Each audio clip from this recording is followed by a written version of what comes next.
Hey, how are you doing today? It's Nece Peterson with Use Your Cycle. So we have talked a lot about weight loss here in the past, and so many of the things to do, so many of the things that should be happening, could be happening.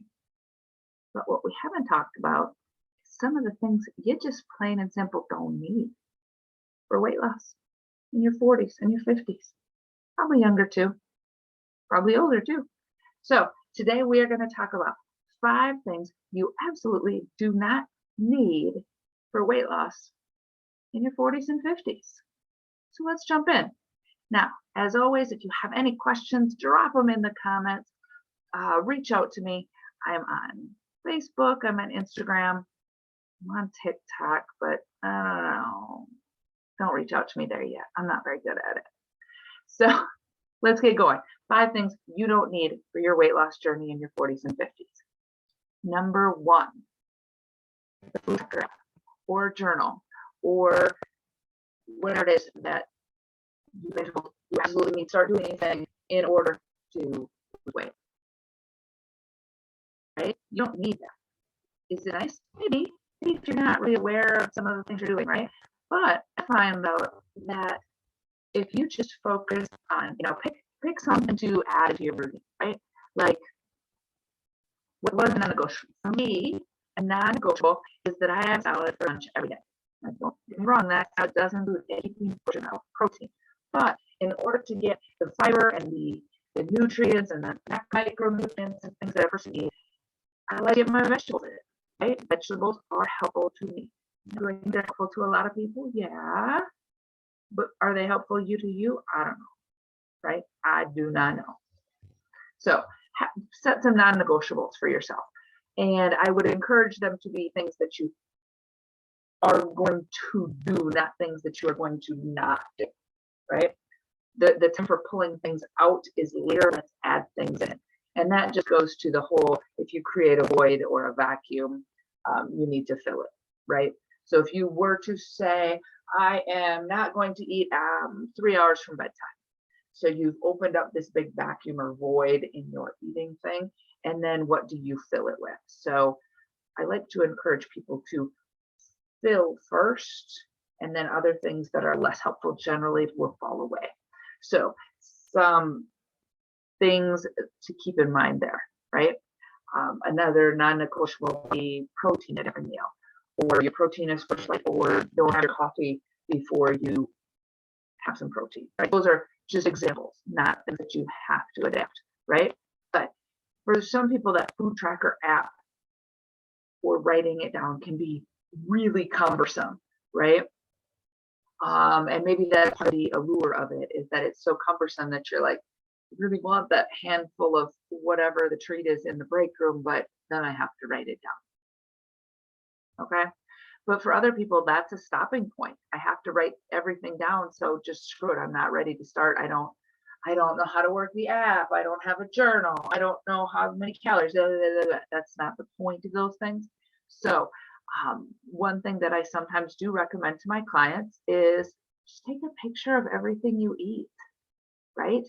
Because at some point on your weight loss journey, if week after week after week you keep gaining weight, or you are not losing the weight that you had hoped, you can go back and look at those pictures and go, look at here. I have whatever. I have a Snickers every single day. Do I need a Snickers every day? Maybe the Snickers is the thing, right? It can at least help you analyze the data. It can give you the data, but it's not so hard and so cumbersome. We all know how to take a picture on our phone, right? So that's something you could do. So number 1, you don't need the food tracker app. Number 2 of the things you do not need is a detox or a fast. You don't need some jump start program to make this next thing be the sticky thing, to make this next thing work. Are they okay quick fixes? Some of them, they can be. I mean, just as many of them are not okay and healthy, right?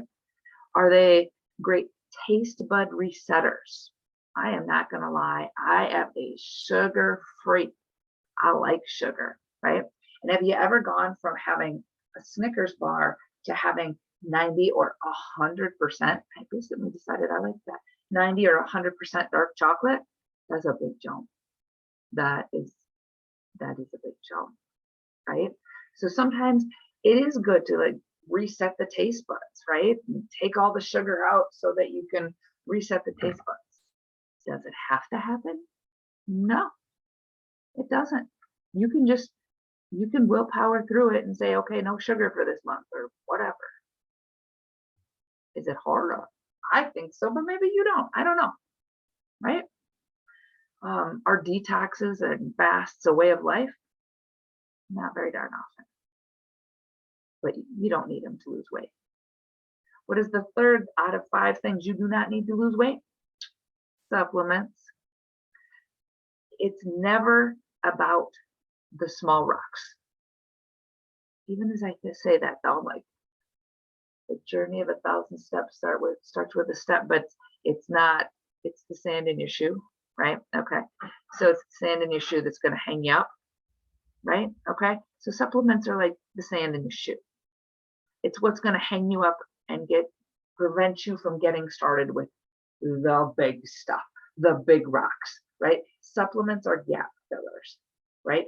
Just like you can never outrun a bad diet, you can never out supplement a bad diet. At some point, you're going to have to eat the vegetables. Maybe it's not your big rock. Maybe eating protein is your big rock. Maybe there is something else that is your big rock. But I can guarantee you supplements are not it. Okay? I had a client here a while back that was always looking at the small rocks. She was a researcher. And she was like, what about this supplement? Or what about that? Or I'm not doing this exercise or that thing. And I was like, but what you're really not doing is controlling your stress. And ultimately, if you don't address the big things, the little things are of no use. So supplements are one of those things, right? Some of the big rocks include eating protein, eating veggies, getting your sleep, going for a walk, lifting heavy things. But those are things for a different podcast. So keep tuning in. All right, what is the 4th thing you do not need in order to lose weight? A gym membership. You just heard me say lift heavy things, but does that mean you need a gym membership? Meh. Again, another little rock, big rock scenario, right? Yes, exercising is important and becomes more important as we get older. Every single year, exercise becomes more and more important, okay? But do you need all of the tools, all of the gadgets, all of the fancy machines that a gym membership may afford you? No. Do not let I don't have a gym membership stop you from starting, right? You can lace up some shoes and go for a walk, right? And in fact, being out in the sun and being out in nature is far more important than that cool Instagram workout doodad thingy, right? The sun is far more important than that. Now, if you are way down the exercise path and you are down to those last 5 stubborn pounds, maybe do you want a gym with some of them cool doodads? Maybe. Are they necessary? No. But do not let no gym membership stop you from starting. All right. And number 5. Now, I may be talking myself out of a job here. Hard to say. But number 5, the 5th thing you do not need in order to lose weight in your 50s. A personal trainer, a diet guru, a hormone coach. You just may not need these things, right? Those people, do they know a little bit more? Maybe. Have they seen a lot more scenarios for a lot of different people? Probably. Do they know more workarounds, or are they aware of more workarounds for things that are tripping you up? Probably. Yeah, most definitely they do. But you know what they don't know? They don't know your body, your mind, your triggers. They don't know you. It's another big rock scenario. The experts cannot do the work for you. I can tell you how to squat. I can sit there and correct your form and put the weights on the bar for you. But ultimately, you're the one's got to lift it, not me. Right? I can tell you all of the things between the estrogen phase and the progesterone phase and the heating and the cooling and the steak and the pork and the chocolate and the sexy time and I can tell you all the things, but ultimately I can't do the work.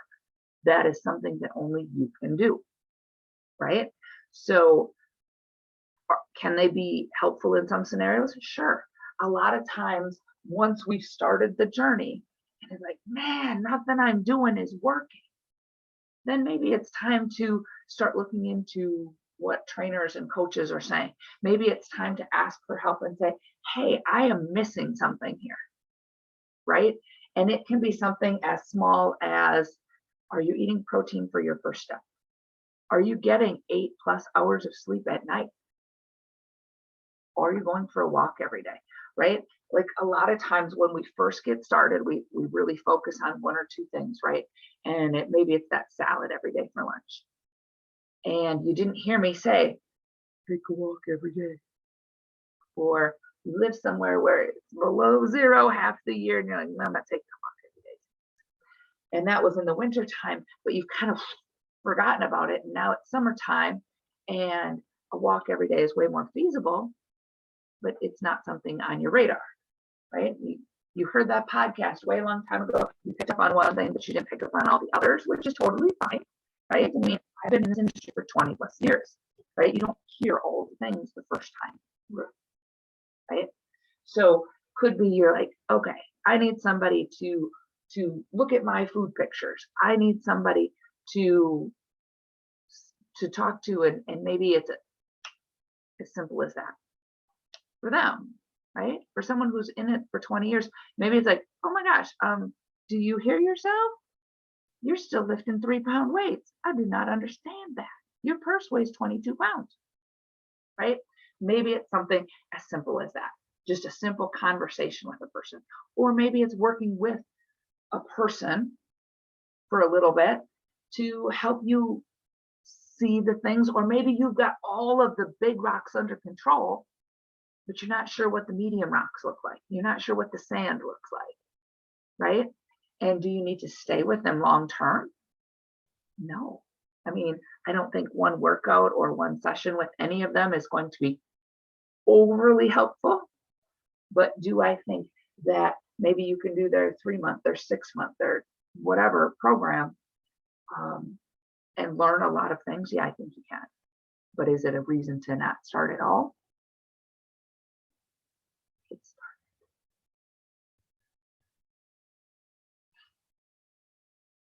the gist of that is they're not you, right? Kind of a 5.5 of the things you don't need. All of those Instagram models, all of those Instagram trainers in the long run are not you, right? So you need to be aware of all the things, but put them into your own life, right? So maybe you've got someone talking about, oh, a spoonful of peanut butter before bed is perfect. That is the key. Are they talking to those of you that are allergic to nuts? I don't think so. Maybe for someone else, the magic potion was 1 square of dark chocolate before bed every night to keep from feeling deprived. Cool, but maybe you don't feel deprived. Maybe chocolate isn't even your thing. That's a totally useless magic potion, right? Maybe a lunchtime workout is what they're like, squeeze in 20 extra minutes at lunchtime. Squeeze in some damn lunch, right? ultimately, you are the one that has to see what feels good to you. And you need to try it over time. So a quick yeah, but to all of this. At some point along your weight loss journey, you will have to change something, or all of the things that got you to this place of maybe you're 50 pounds overweight, maybe your knees hurt all the time, maybe you're developing some pre-diabetic or diabetic things. Whatever this point is for you that's saying, I need to lose weight, at some point you are going to have to do something different than all of the things that got you there. Big rocks to look at: food, movement, stress, and sleep. But those sound like things for a different podcast. I wish I could wink. Wink, wink. We will see you next time. You have a fantastic day. If you have any comments, questions, or concerns, drop them in the comments. I'll get back to you.